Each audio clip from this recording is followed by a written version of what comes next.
This is a savory rosemary plum coulis, and coulis is just basically a pureed sauce.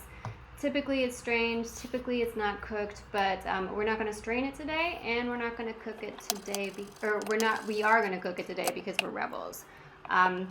And cooking is not a science. There's a lot of creativity in it, so you can adapt ingredients and sometimes techniques.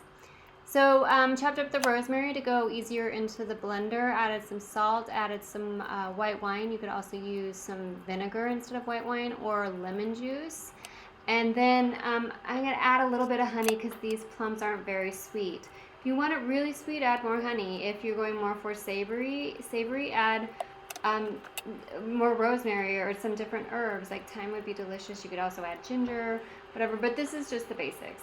So the plums is easier to get the skin off when they're whole. So don't cut them up first, but then you half them, take out the pit, and then just sort of roughly chop them for the food processor. You can leave the peel on or off. It's just a texture thing. It'll be smoother with the peel off, but again, it's just like, how is your day going? Do you want to do it with the peel?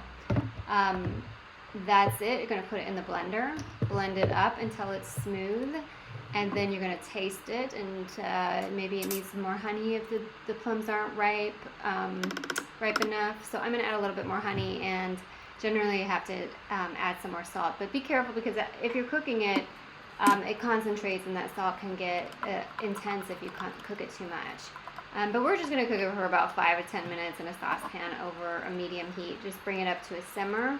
And the sugars are going to want to burn, so don't cook it too high. And you want to stir it a little bit, and you're talking about maybe 7 minutes, 10 minutes max. But again, you don't even have to cook this. You can serve this warm or cold. This goes really good over chicken, pork, vegetables. Like, it can go over ice cream if you want.